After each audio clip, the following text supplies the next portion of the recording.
చెప్పండి అమ్మా, ఎక్కడి నుంచి వచ్చారమ్మా? పాయకురపేట మండలం శ్రీరాంపురం గ్రామం సార్. ఏంటమ్మా ఏ సమస్య మీద వచ్చారు? మేము భూమి సమస్య మీద వచ్చాం సార్.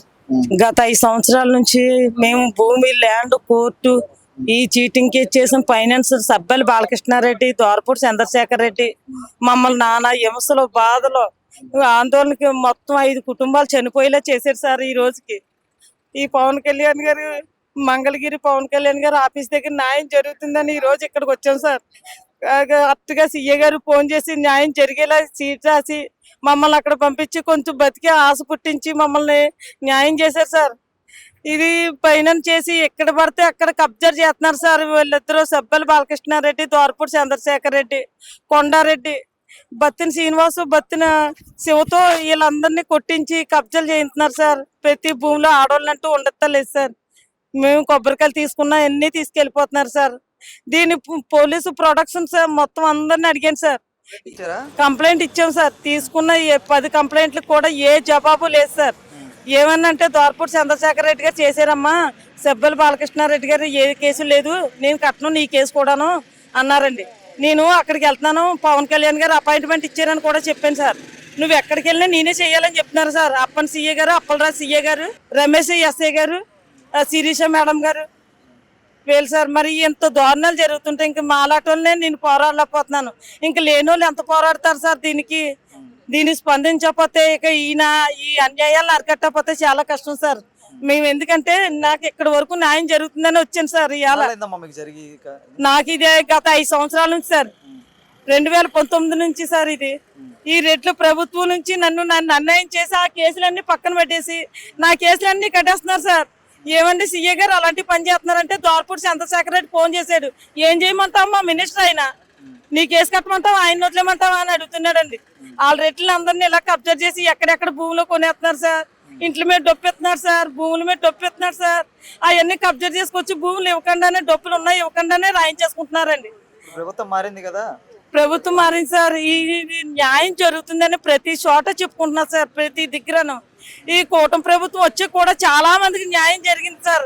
అందుకే ఈ రోజు నేను ననగా వచ్చాను సార్. నేను పార్టీ ఆఫీస్ దగ్గర వెయిట్ ఉండగా నన్ను ఫస్ట్ పిలిచి నాకు న్యాయం చేసి సీఏ గారికి ఫోన్ చేసి అన్ని చేసి న్యాయం చేయమని చెప్పారు సార్. చెయ్యకపోతే వ్యాక్సిన్ తీసుకుంటానని కూడా చెప్పారు సార్. నాకు చాలా బాగా ఆనందంగా, సంతోషంగా కూడా అనిపించిందండి. 6 సంవత్సరాల నుంచి ఎంత బాధలండి. 5 కుటుంబాలను నాశనం చేస్తాడండి. ఒక్క నోటు పిల్ల మీద 15 లక్షలు వేసాడు సార్ సబ్బెల బాలకృష్ణారెడ్డి. దానికి తోడు ఈ దోరపూడి చంద్రశేఖర్ రెడ్డి మా ఓడిని ఏమనొద్దని చెప్తున్నారు సార్. ప్రతి చోటను నన్ను కలెక్టర్ ఆఫీసులు తిప్పించారు సార్, ఎస్పీ ఆఫీసులు తిప్పించారండి. ప్రతిదీ నేను తిరగలేని చోటు లేకుండా 5 సంవత్సరాల నుంచి తిరుగుతూనే ఉన్నాను సార్.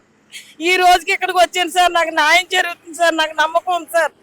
నేను ఇప్పుడు సీఏ గారు చేసిన దాన్ని బట్టే నాకు ఇప్పుడు రాజీ అవుతుందని కూడా నమ్మకం ఉంది సార్ నాకు. అందు గురించి ఇది ఏమన్నా వీళ్ళు మళ్ళీ కబ్జా చేసిన నా 5 కుటుంబాలు మాత్రం చచ్చిపోయినా నేను న్యాయం జరిగిందంటే పవన్ కళ్యాణ్ గారి పేరు చెప్పుకుండి. గత 40 సంవత్సరాల నుంచి ఆయనకి మేము ఆ పార్టీ తరఫున నాన్నగారు కిడ్నీలు, రక్తదానం కూడా చేశారండి. ఆ చిరంజీవి ఇచ్చింది కూడా ఉంది సార్. మాకు ఇంత న్యాయం జరగకపోతే ఇలాంటి వాళ్ళు అందరూ ఏమైపోతాం సార్? వాళ్ళిద్దరి నుంచి మమ్మల్ని కాపాడండి, ఆ రెడ్ల నుంచి కాపాడకపోతే మమ్మల్ని దోరపూడి చంద్రశేఖర్ రెడ్డి బతకనివ్వడండి. ఆ రౌడీలు ఇద్దరిని తీసుకొస్తున్నాడు సార్. బత్తిన వాసు, బత్తిన శివ సార్. ఆడవాళ్ళు రౌడీ షీటలు పెడతారండి. ఎవరైనా భారతదేశ చరిత్రలో ఉందా? భారతదేశ చరిత్రలో ఉందండి. ఆడవాళ్ళని రౌడీ షీటలు పెడతాడండి. రౌడీలు వదిలేసి వాళ్ళందరూ చంపునోళ్ళు వదిలేసి మమ్మల్ని పెడతాడండి ఆడవాళ్ళని. అసలు చరిత్రలో ఉందండి ఆడవాళ్ళు రౌడీ షీటల్లో? మేము ఏం చేసామనండి? ఎన్ని భూములు వదిలేయాలంటే నా కుటుంబం అంతాను నాకు న్యాయం చేసి పడుతుందని మీడియా కాదండి, మీరు అందరూ సాయం చేస్తారు నాకు. నా 5 కుటుంబాలు కాళ్ళు లేవండి. నా తల్లికి 5గురిని రక్షించకపోతే నేను ఇక్కడే ఇది అయిపోతాను, చచ్చిపోతాను. నా కుటుంబాలు కూడా పోతాయి సార్. నాకు సాయం మాత్రం చెయ్యండి సార్. మీ నుంచి సాయం వస్తుందని నేను చాలా ఆశతో ఇంటికి వెళ్తున్నాను సార్. నాకు జరుగుతుంది సార్, నాకు నమ్మకం ఉంది. ఆ పవన్ కళ్యాణ్ గారి దృష్టికి వెళ్తే కంపల్సరీ నా సమస్య 24 గంటల్లో తేలిపోతుంది సార్. నమ్మకం అంటే సార్ అతను ఒక నిజాయితీ, ఒక ధైర్యం, ఒక అన్యాయం జరిగితే మాత్రం అరెస్ట్ చేయించి వాళ్ళకి మనకి న్యాయం చేసేటట్టు అతను ఒకరికి ఇచ్చేయడండి. ఎంతమందికి న్యాయం జరిగిందండి, ఎంతమందిని చూస్తున్నానండి నేను. ఆయన దగ్గరికి వెళ్ళిన వాళ్ళు ఎవరికి అన్యాయం అంటూ జరగలేదు, అందరికీ న్యాయం జరిగింది. నాకు ఇప్పుడు జరుగుతుందనే నేను ఇంటికి తిరిగి వెళ్తున్నాను సార్. నేను పవన్ కళ్యాణ్ గారికి ఎందుకంటే ఎంత కృతజ్ఞతలు అంటే ఒకరు కాదు సార్, చాలా మంది ఆయన గెలిచాక చాలా మందికి న్యాయం జరిగింది.